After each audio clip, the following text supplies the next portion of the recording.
독서 39강입니다. 39강 한번 봅시다.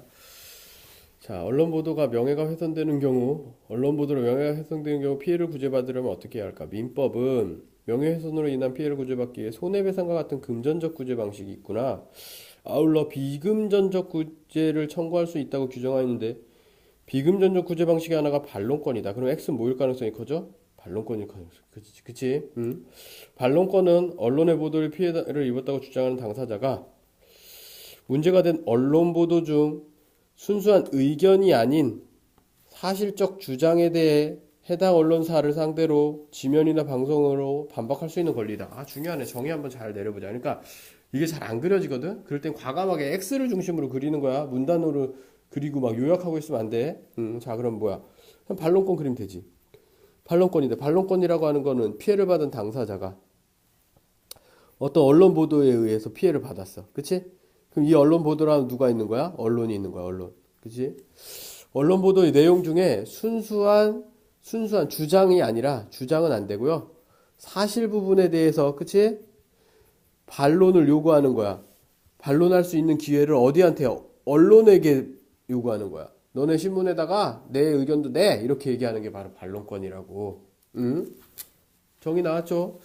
반론권은 일반적으로 반론 보도를 통해서 실현되는데 이는 정정 보도나 추후 보도와 다르다. 그러니까 반론권에 대한 설명을 해놓고 이거를 이제 비교를 해주는 거네. 뭐랑? 정정이랑 추후. 그럼 정정이란 뭐냐? 정정 보도는 보도 후 내용이 사실과 달라 잘못된 방법을 이건 아예 사실과 다른 거야. 사실이 돼서 잘못돼서 정정하는 거야. 고치는 거야. 바로 잡는 거야. 바로 잡아야겠지. 자, 그 다음에 추후 보도는 형사상의 조치를 받은 것으로 보도된 당사자의 무혐의나 무죄 판결에 대한 내용을 보도해 주는 거래. 추후. 그러니까 추후는 좀 다를 수 있어. 예를 들면 내가 사기를 쳐갖고 100억을 받았는데 증거가 없어갖고, 그치? 무죄나 무혐의 나올 수 있잖아. 어? 그치? 얘가 지금 충분히 의심은 되지만 법적으로, 그럼 거기에 대해서 그냥 또 얘기를, 보도를 해줘야 된다는 거야. 그게 바로 추후 보도. 정정 보도와 추후 보도. 그렇게 반론권, 반론 보도랑 추후 정정 보도가 다른 거를 지금 비교해 준 거야. 그치? 되지? 자, 반론권 제도는 세계적으로 약 30개 국가에서 실현되고 있는데 우리나라의 반론권 제도는 의견의 반론권을 적용하는 프랑스식 모델이 아니라 의견은 안 된대. 사실적 주장에 대해서만 반론권을 하는 독일식 모델을 따르고 있다. 우리나라 반론권 제도의 특징은 정부가 반론권 제도를 도입하면서 이를 언론중재위원회를 통하여 시행하도록 했다는 것이다. 우리나라 반론권의 특징이 나온 거야. 뭐야? 언론 뭐라 그랬어? 중재위원회. 그러니까 이 구조도의 특징은 뭐냐면 과감하게 X를 중심으로 그려주는 거야. 다 잡으려고 하지 말고, 그치? 그럼 언론중재위원회를 통하여 행사하도록 했다는 것. 반론권 도입 당시 우리나라 정부는 언론중재위원회를 통한 반론권 행사가 언론에는 신뢰도 하락과 같은 부담을 주지 않고, 오케이? 쟤는 맨날 잘못해갖고 또 법적 소송이야. 이런 신뢰도. 개인에게는 신속히 피해를 구제받을 기회를 그치? 효율적이라고 주장했다. 그러니까 이 언론에 대해서 두 가지 주장이 있는 거야. 그치? 긍정적인 주장과 부정적인, 이렇게 쪼개면 얘가 바로 뭐야? 그렇지. 논술문적 성향이 세지는 거지. 주장했대잖아. 주장. 이에 대해 언론사 일부학자들은 법정기구인 언론중재위원회를 통해 반론권을 행사하도록 하는 것이 언론의 편집 및 편성권을 침해하여 궁극적으로 언론의 자유의 본질을 훼손할 수 있다는 우려를 나타냈다. 부정하는 사람 뭐야? 언론 자유를 훼손할 수 있다. 부정적인 거. 그치? 얘는 두 가지 원주장, 투주장이 있었어. 언론의 효율성, 언론의 신뢰도를 하락을 막고 빨리 해줄 수 있다라는 거. 자, 그러나 헌법재판소는 반론권 존립 여부에 대해 판단하면서 반론권이 잘못된 사실을 진실에 맞게 수정하는 권리가 아니라 피해를 입은 자가 문제되는 기사에 대해 자신의 주장하는 게 합헌적 구제 장치. 여기 되게 중요하지. 그렇지. 그렇지. 무슨 소리니? 두 번째, 대법원은 반론권 제도를 이른바 무기대 등의 원칙에 부합하는 것으로 판단했어. 사회적 강자인 언론을 상대로 일본인이 동등한 공격과 방어할 수 있도록 균형 유지 수단을 제공하는 것으로 정당하다. 그렇지? 그러니까 첫 번째, 수정하는 권리가 아니라 주장할 수 있는 권리다. 두 번째, 무기 대등의 원칙이다. 그래서 긍정적인 근거 두 개를 내네. 그럼 이 사람은 전체적으로 이 내용에 대해서 긍정일까 부정일까? 긍정인 것 같지 지금? 그치? 반론권 청구는 언론중재위원회 또는 법원에서 할 수 있으면 두 기관에 동시에 신청할 수 있다. 이때 반론권은 해당 언론사의 잘못이나 기사 내용의 진실성 여부에 상관없이 청구할 수 있다. 되게 중요하지. 해당 언론의 잘못이나 기사 내용의 진실성 여부에 상관없이 청구할 수 있다. 이게 바로 구야. 이재시문의 구라고. 무슨 소리냐? 얘가 언론이 주장을 했어. 어떤 보도를 내렸어. 예를 들어 선생님 보고 선생님 선생님 재수없다 이런 주장을 했어. 근데 주장은 할 수 있지. 내가 재수없다, 내가 싫다. 근데 재수없는 이유가 뭐냐? 선생님 키가 170.2밖에 안 된다 이렇게 얘기를 했단 말이야. 근데 중요한 건 그게 사실이든 아니든 실제로 선생님 키는 170.2야. 근데 얘가 그런 사실을 얘기했으므로 내가 피해를 받았어. 그럼 나는 그 사실이든 아니든 반론할 수 있는 기회가 있어야 되는 거야. 170이면 크다. 아니면 난 180이다. 내가 거짓말을 할 수도 있지만 어쨌든 나한테 반론의 기회를 줘야 된다는 거야. 사실의 여부와 상관없이. 이해돼? 왜? 내가 피해를 받았으니까 언론으로부터. 이게 반론권의 핵심 포인트인 거야. 여기까지 읽어줘야 돼. 계속 반복되고 있어. 수정하는 권리가 아니다라고 얘기했고 진실성 여부와 상관없이 청구할 수 있다.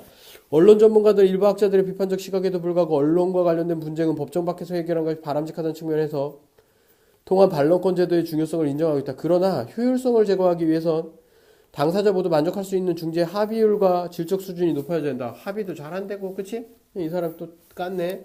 두 가지가 있어야 되네.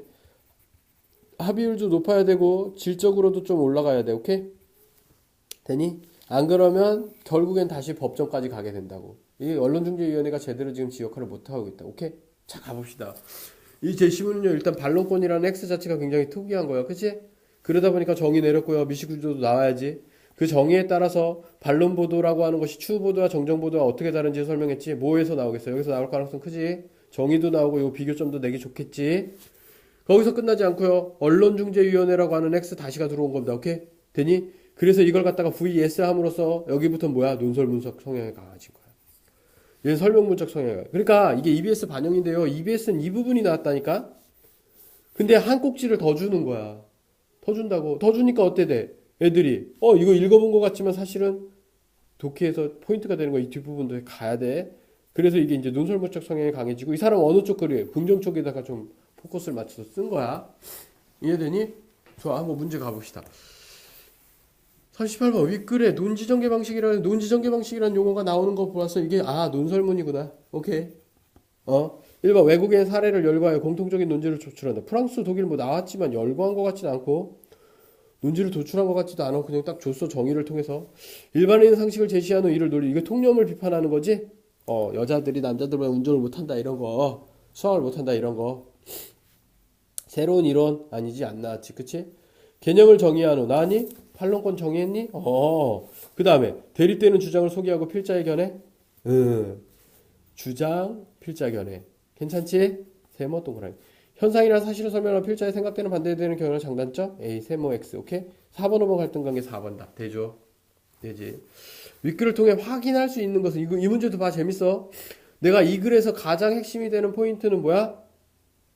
9번 뭐라고 설명했어? 사실성 여부와 상관없이였지? 자, 갑니다. 반론권 제도는 프랑스에서 먼저 도입되었니? 모르겠어. X가 안 나온다고 지금. 가능할 수도 있다고. 보도 내용이 진실한 경우에도 반론권을 청구할 수 있대. 이게 동그라미라고. 이거는 확실히 동그라미가 나와야 돼. 왜? 9번이었으니까. 돼? 읽어봐. 피해자는 반론 보도와 정정 보도를 동시에 청구할 수 있다. 이게 지금 청구할 수 있는지 없는지 난 알 수가 없다고. 있을 것 같아 왠지.